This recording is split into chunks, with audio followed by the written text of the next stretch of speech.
Renzo Arbore, an astrological portrait of Ciro Discepolo. Before reading it to you, I would like to introduce you to an episode from my distant past linked to this portrait.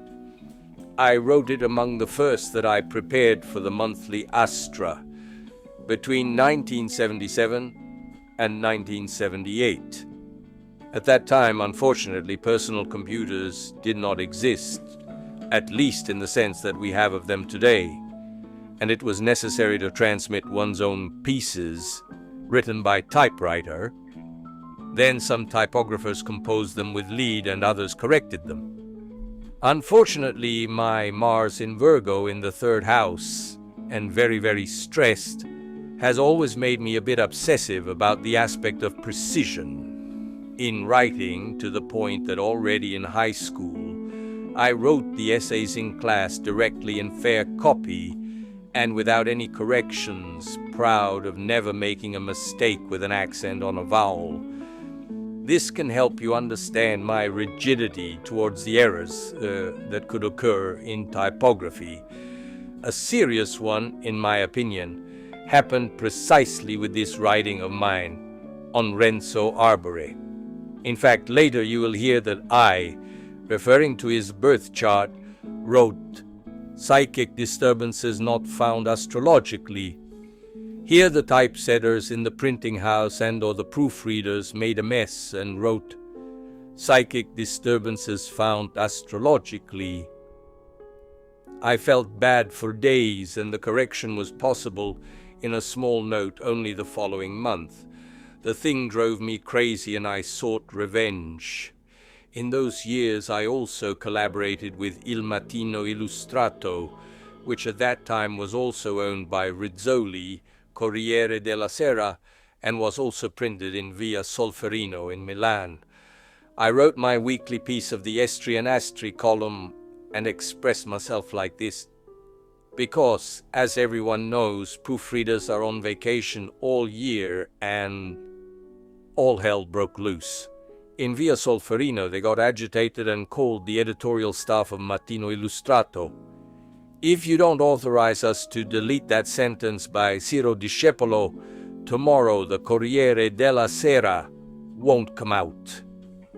One of my editors immediately authorized the deletion, while another told me, "Ciro, I'm sorry I wasn't there at that time. I give you my word of honor that if I had been there, I wouldn't have authorized the deletion."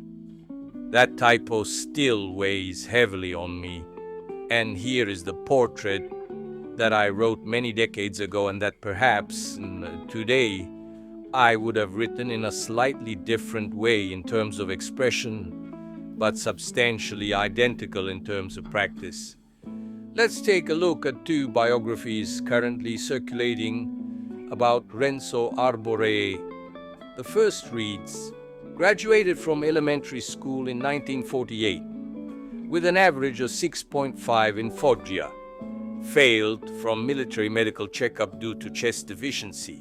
Collects stamps since 1948 and wears a woolen girdle." The second is of a completely different tone. The son of a dentist from Foggia, he moved to Naples to finish his studies. He graduated in law at 26. Since he was a child, he has shown a disruptive passion for music. During his university years, he became president of the Circolo Partenopeo del Jazz. In 1964, he took part in a competition on Rai, where his extraordinary musical preparation was noticed. He seemed to know everything about the 7 notes, and they immediately entrusted him with the first important assignments. His debut show, Bandiera Gialla, hosted with Gianni Boncompagni, who would become his great friend in life, marked his first success. Then Speciale per Voi, Alto Gradimento, L'altra Domenica, and No, non è la BBC followed. Even knowing that the first biography is a photo, suitable for the context, in fact it appears on the back cover of the book Il meglio di Alto Gradimento, Rizzoli Editore, it is still hard to think that the two subjects described are the same person. Even watching him on TV in the exercise of his functions, it is difficult to recognize him as the lawyer of Foggia, already twice president. They also elected him head of Italian disc jockeys. Instead, one has the impression that he's a dissociated personality that is polymorphically solicited and oriented. The birth chart of Renzo Arbore. This feeling is confirmed by observing his birth chart, erected for 6 a.m. on June 24, 1937, in Foggia. The adjective dissociated is not exaggerated even if it does not allude to mental disorders not found astrologically. The dominant and conflicting values are many. Sun and ascendant in Cancer, compensated by the moon in Capricorn, and dominant Saturn to the MC. Saturn in Aries and dominant lives a perennial functional conflict. The jovial values, Jupiter dominant in the west of the chart, are in sharp contrast with the Saturnine ones, including the Sun-Saturn square and the position of the Sun in the 12th house, opposite the Moon. Among the harmonic values we find a beautiful Venus-Neptune trine, however obscured by Martian values. Mars in Scorpio opposite Uranus and Pluto, the latter dominant on the ascendant. Within the apparent lightness of the disc jockey coexist a grumpy old man, a capricious child, a great optimist, a slightly paranoid pessimist, a defeatist, an ambitious person, a kind person, a vindictive person, and dozens of other little geniuses fighting among themselves. It is easy to imagine the daily effort of pacification that the subject must face. It is as if a chameleon, resting on a Scottish blanket, tried to take on its colors. Why did he become a musician?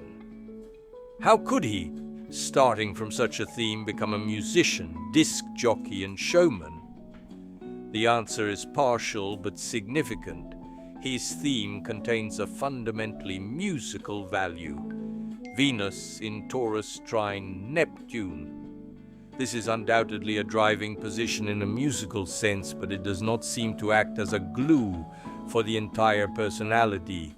We must recognize the limits of astrological investigation, and these limits make it more credible.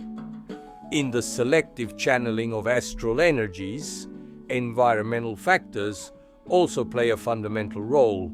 Family, friends, childhood experiences. In another time or place, Arbore could have been a researcher, and in part he is, a deep scholar of his own subject, contrary to his Pyrrhonic air. The paradox of the double Cancer.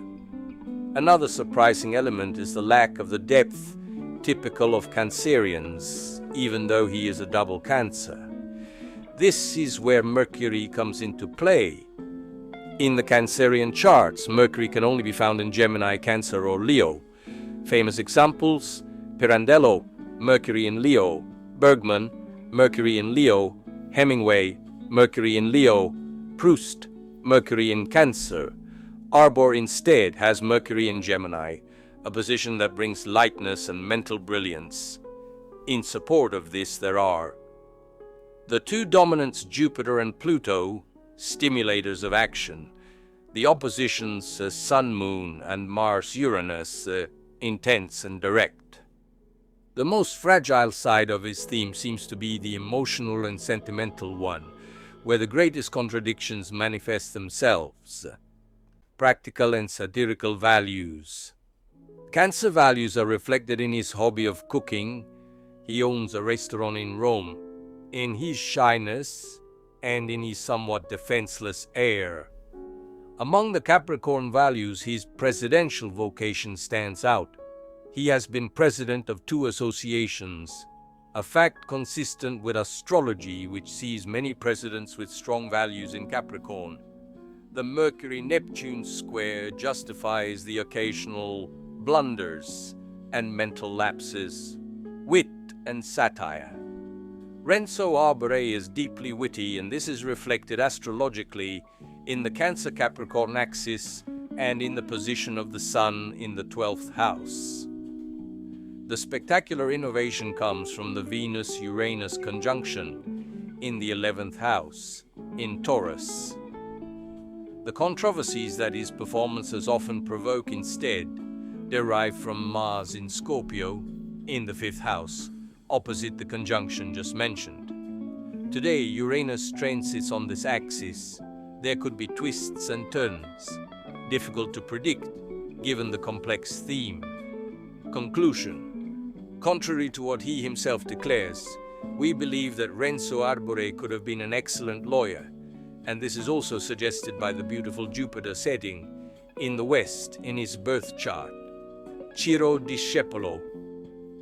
From the book Gli astri del successo, Armenia Editore, Milano 1979.